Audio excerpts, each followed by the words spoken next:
ಆತ್ಮೀಯ H16 news ಅರ್ಥಾತ್ ಹೆಚ್ಚಿತ ನಮಗೆ ಸ್ವಾಗತ. ನಾನು ನಿಮ್ಮವ MI ಅಥವಾ ಮಲ್ಲಪ್ಪ ಚೋತವರ್. ಆತ್ಮೀಯರೇ, ನಮ್ಮ ಬಾಲಚಂದ್ರ ಜಾರಕಿಹೊಳಿ ಅವರು ಈಗಾಗಲೇ ಪ್ರಚಾರಂತಿ ಅತ್ಯಂತ ಔನ್ನತ್ಯಕ್ಕೆ ಒಯ್ದಿದ್ದಾರೆ. ಜಾರಕಿಹೊಳಿ ಪ್ಲಸ್ ಜೊಲ್ಲೆಯವರ ಟೀಮ್ ನಿಶ್ಚಿತ BDCC ಬ್ಯಾಂಕನ್ನು ಕೈವಶ ಮಾಡಿಕೊಂಡೇ ಕೊಳ್ತದೆ ಅಂತ ಮಾತಾಡ್ತಾ ಇದ್ದಾರೆ. ಸಂತೋಷ ವಿಷಯ ಆಗಲಿ, ಏನು ತಪ್ಪದ, ಅವರು ಇದರ ಹಿತದ ಬಗ್ಗೆ ಮಾತಾಡ್ತಾ ಇದ್ದಾರೆ. ಅದೇ ಕಾರಣಕ್ಕೆ ರೈತರಿಗೆ ಅವ್ರ ಮೇಲೆ ವಿಶ್ವಾಸ ಮೂಡಿದೆ ಅಂತ ಕಾಣ್ತದ. ಅದೇನೇ ಇರಲಿ, ಅವರು BDCC ಬ್ಯಾಂಕ್ ಹಿತರಕ್ಷಣೆಗೆ ನಾವು ಬಂದಿದ್ದೀವಿ, ನಾವಿದ್ದಂಥವ್ರು ನಿಶ್ಚಿತವಾಗಿಯೂ ಅಲ್ಲಿಯ ಬಡ ರೈತರಿಗೆ ಹೆಲ್ಪ್ ಆಗುವಂಥ ಶೂನ್ಯ ದರದ ಬಡ್ಡಿಯಲ್ಲಿ ಸಾಲ ಕೊಡುವಂಥದ್ದಾಗಿರ್ಬೋದು. ಅದೇ ಕಾಲಕ್ಕೆ ಪತ್ರಗಳನ್ನು PKPSಗಳಿಗೆ ಹೆಚ್ಚು ಒದಗಿಸೋದಾಗಿ ಆಗಿರ್ಬೋದು.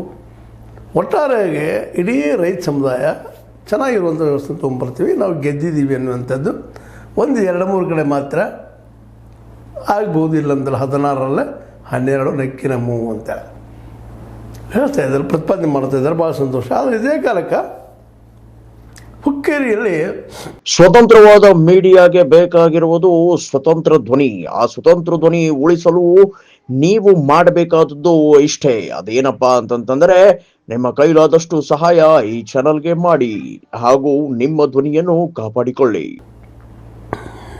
ಜಾರಕಿಹೊಳಿ ಜೊಲ್ಲೆ ವರ್ಸಸ್ ಕತ್ತಿ AB ಪಾಟೀಲ ತಿಕ್ಕಾಟ ಜಬರ್ದಸ್ತಾಗಿ ನಡೆದ್ಬಿಟ್ಟದ. ಅದು ಹಿಂದಿನ ದಿನಗಳ ನೆನಪು ಮಾಡ್ತಾಯಿದೆ.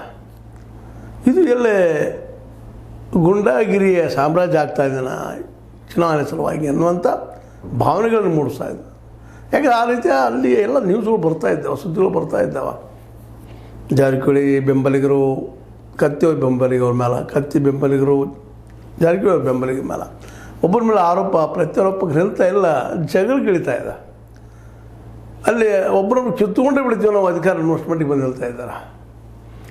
ಇದು ನಿಜವಾಗಿಯೂ ಪ್ರಜಾಪ್ರಭುತ್ವಕ್ಕೆ ಆತಂಕಕಾರಿಯಾದ ವಿಷಯ. ಯಾರೋ ಇಬ್ಬರು ಅಷ್ಟೇ ಸಮಾನ ಜವಾಬ್ದಾರರು ಅದಕ್ಕೆ.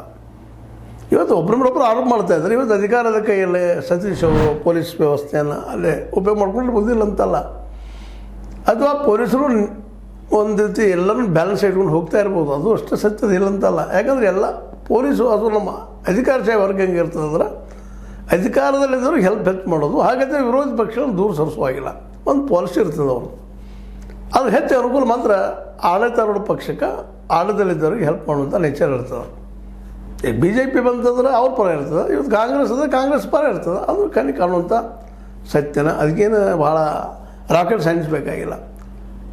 ಈ ನಡುವನ ನಮ್ಮ AB ಪಾಟೀಲರು ಒಂದು ನ್ಯೂಸ್ ಕೊಡ್ತಾ ಇದ್ದಾರೆ. ವಿಶೇಷವಾಗಿ AB ಪಾಟೀಲರು ಹೇಳ್ತಾರೆ ಅಂದರೆ ಒಂದಿಷ್ಟು ವಿಶ್ವಾಸಾರ್ಹ ವಿಷಯ. ಉಳಿದ ರಾಜಕಾರಣಿಗಳಿದ್ದರೂ ಒಂದಿಷ್ಟು ಈ ಔನ್ನತ್ಯ ಅಂದರೆ ಅದು ಉನ್ನತ ರಾಜಕಾರಣಿ ಅಂತ ನಾವು ಭಾವಿಸ್ಕೊಂಡಿವಿ. ಹಂಗೆ ಸುಳ್ಳು ಹೇಳುವುದಿಲ್ಲ ಅನ್ನುವಂಥದ್ದು ಒಂದು ಭಾವನೆ. ಅವರು ಇಲ್ಲ, ನಾವು 92ರಲ್ಲಿ 59 ನಮ್ಮ ಕಡೆ ಇದ್ದರೆ ನಾವು ಹುಕ್ಕೇರಿ ಭಾಗದ ನಿಶ್ಚಿತ ನಮ್ಮ ಇವರು ಆರಿಸ್ಬರೋದು, ರಾಜ್ಯದ ಪಾರ್ಟಿ ಬೀಳ್ತಾರೆ ಅನ್ನೋಂಗೆ ಮಾತಾಡ್ತಾ ಇದ್ದಾರೆ. ಅದೇ ಕಾಲಕ್ಕೆ BDCCಯಲ್ಲೂ ನಾವು ಯಶಸ್ಸಾಸ್ತೀವಿ ಅನ್ನೋಂಥ ಮಾತನಾಡ್ತಾ ಇದ್ದಾರೆ.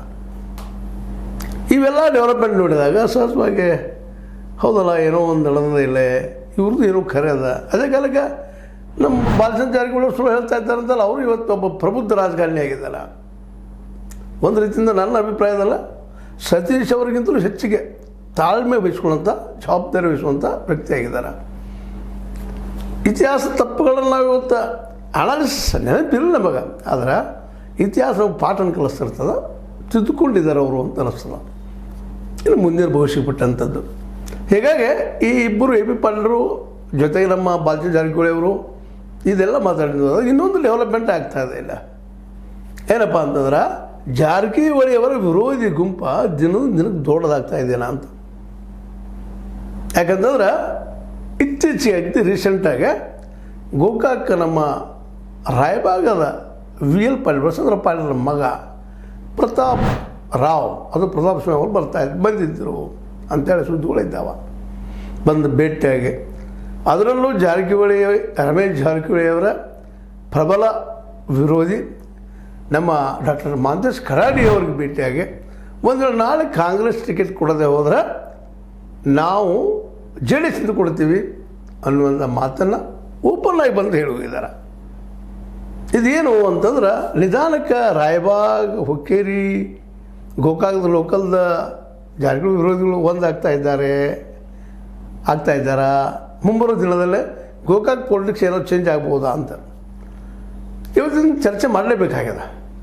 ಯಾಕಂತಂದ್ರೆ ರಾಜಕೀಯ ನಿಂತು ನೀರಲ್ಲ, ಕೆಲವು ದಿನ ಕೆಲವೊಬ್ಬರು ಕೈಯಲ್ಲಿ ಉಳಿದಿರ್ಬೋದಿಲ್ಲ ಅಂತಲ್ಲ, ಆದರೆ ಇಂದಿಲ್ಲ ನಾಳೆ ಪರಿವರ್ತನೆ ಆಗೋದಿನ ಇದು ಸ್ವತಃ ಅನೇಕ ಸಲ ಸತೀಶ್ ಅವರು ಹೇಳ್ಕೊಂಡಿದ್ದಾರೆ. ಅವರು ಸಹ ಒಪ್ಕೊಂಡಿದ್ದಾರೆ. ಇಲ್ಲ, ಹಿಂದೆ ಅವ್ರದ್ದಿತ್ತು, ವಿ ಎಸ್ ಕೌಜಲಿ ಅವ್ರದ್ದಿತ್ತು, ಅದರಿಂದ ವಿ ಎಲ್ ಪಾಟೀಲ್ದಿತ್ತು, ನಮ್ಮ ಉಮೇಶ್ ಕತ್ತಿ ಅವ್ರದ್ದಿತ್ತು. ಇವತ್ತು ನಮ್ಮದಪ್ಪ, ನಮ್ಮ ಮನೆಗೆ ಬರ್ರಿ ಅನ್ನುವಂಥ ಮಾತು ಬಂದಿದ್ದಾರೆ. ನಾಳೆ ಅದನ್ನು ಒಪ್ಕೊಳ್ತಾರೆ ಅವ್ರು. ಯಾಕೆ ಸತ್ಯ ಹಂಗಿರ್ತದೆ, ವಾಸ್ತವ ಸತ್ಯ. ಇವತ್ತು ಮಾಂತೇಶ್ ಕರಾಡಿ ಅವರಿಗೆ ಹಿಂದೆಂದಿಗಿಂತಲೂ ಹೆಚ್ಚಿನ ಬೆಂಬಲ, ಕತ್ತಿ ಅವರು ಸಹಿತ ಈಗಾಗಲೇ ಬಂದು ಹೋಗಿದ್ದಾರೆ, ಬೆಂಬಲ ಕೊಟ್ಟಿದ್ದಾರೆ, ಒಬ್ಬರಿಗೊಬ್ಬರು ಸಹಾಯ ಮಾಡಿಕೊಳ್ಳೋಣ ಅಂತ ಹೇಳಿದ್ರು. ಇದರ ಅರ್ಥ ಏನಪ್ಪ ಅಂತಂದ್ರೆ ಮುಂಬರುವ ದಿನಗಳಲ್ಲಿ ನಿಶ್ಚಿತವಾಗಿಯೂ ಅರಭಾವಿ ಮತ್ತು ಗೋಕಾಕ್ ಕ್ಷೇತ್ರದಲ್ಲಿ ಸಹಿತ ಅವ್ರು ಎಂಟ್ರಿ ಆಗೋ ಸಾಧ್ಯತೆಗಳೆಲ್ಲ ಇದ್ದಾವೆ. ಯಾಕೆ ಇವರು ಆಹ್ವಾನ ಮಾಡಿದ್ದಾರೆ ಪಾಪ, ದೊಡ್ಡ ಮನಸ್ಸು ಮಾಡಿಕೊಂಡು. ನಮ್ಮ ಬಾಲಚಂದ್ರವರಾಗಿರ್ಬೋದು, ನಮ್ಮ ಸತೀಶ್ ಅವರಾಗಿರ್ಬೋದು. ಹುಕ್ಕೇರಿಗೆ ಹೋದಾಗ ಸೋದರಂದ್ರೆ ಹೌದು ನಾವು ಅವ್ರ ಕ್ಷೇತ್ರ ಬಂದ್ವಿ, ಅವ್ರು ನಮ್ಮ ಕ್ಷೇತ್ರಕ್ಕೆ ಬರಲಿ, ನಾವು ಬೇಡ ಅಂತೇಳಿ ಹೇಳಿದ್ದೀವಿ.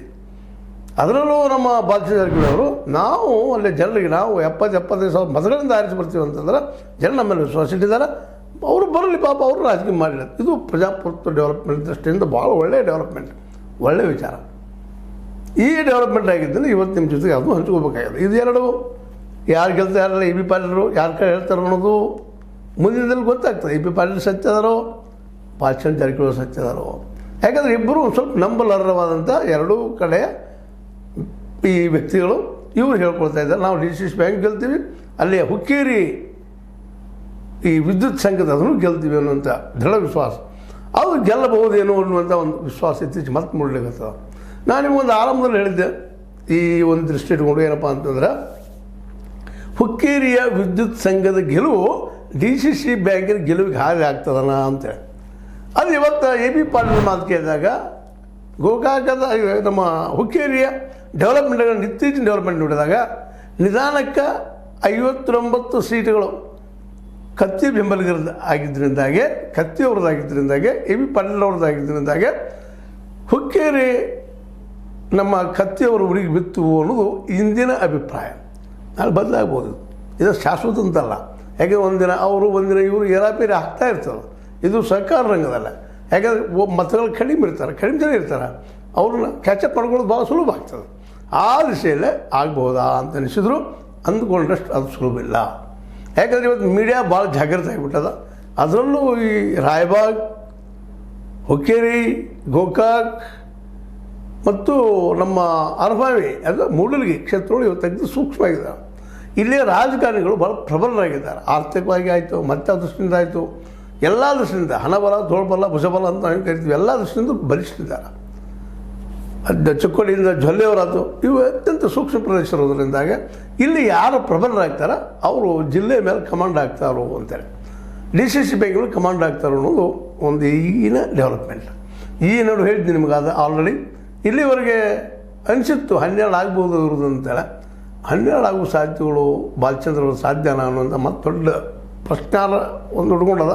ಯಾಕಂದ್ರೆ ರಾಯಬಾಗ್ ಮತ್ತು ಚಿಕ್ಕೋಡಿ ಕೆಲವು ಜನ, ಅದ್ರ ಜೊತೆ ಹುಕ್ಕೇರಿ, ಸುತ್ತ ಗೋಕಾಕದಲ್ಲಿ ಅತೃಪ್ತ ಜನ ಸಾಕಷ್ಟಿದ್ದಾರೆ, ಜಾರಕಿಹೊಳಿ ವಿರೋಧ ಜನ ಸಾಕಷ್ಟಿದ್ದಾರೆ. ಅವರು ಈ ಎಲ್ಲ ಕೊಡ್ಕೊಂಡು ಈ ಸಲ ಏನಾದರೂ ಚಿತ್ರ ಬದಲು ಮಾಡ್ಬೋದಾ ಅನ್ನುವಂಥ ಒಂದು ಪ್ರಶ್ನೆ ಅದ. ಈ ನಡುವೆ ಪ್ರತಾಪ್ ರಾವ್, ನಮ್ಮ ವಸಂತರಾವ್ ಅವರ ನಮ್ಮ ರಾಯಬಾಗದ ಪಾಟೀಲರು ಮನಿತನದ ವ್ಯಕ್ತಿ ಬಂದು ಇಲ್ಲಿ ಭೇಟಿಯಾಗಿ ಕರಾಡಿಯವರಿಗೆ ಬೆಂಬಲ ಸೂಚಿಸಿ ಹೋಗಿದ್ದು ನೋಡಿದರೆ ಒಂದು ಹೊಸ ರಾಜಕೀಯ ಪರಿವರ್ತನೆ ಆಗುವಂಥದ್ದು. ಮತ್ತು ಈಗೇನು ಬಾಲಚಂದ್ರ ಅವ್ರದ್ದು ಸರಿಯಾಗಿ ಕರೆಕ್ಟ್ ಆಗ್ಬೋದು, ಬೇಡ ನಮ್ಮ ಎ ಬಿ ಪಾಟೀಲು ಕರೆಕ್ಟ್ ಆಗ್ಬೋದು. ಈಗ ಮಾತ್ರ ಹುಕ್ಕೇರಿಯಲ್ಲಿ 59 ಸೀಟ್ ನಮ್ಮಂತ ಈಗೇನೋ ಹೇಳ್ಕೊಳ್ತಾ ಇದ್ದಾರೆ ಎ ಬಿ ಪಾಟೀಲರು. ಈ ಕಾರಣದಿಂದಾಗೆ ಮತ್ತು ಜೊತೆಗೆ ನಾವು ಗೆಲ್ತೀವಿ ಅನ್ನೋ ವಿಶ್ವಾಸ. ಯಾವುದನ್ನು? ವಿದ್ಯುತ್ ಸಂಘದ ಚುನಾವಣೆಯನ್ನು ಇದೇ 20ಕ್ಕೆ ಅದ 29ಕ್ಕೆ ಮತದಾನದ.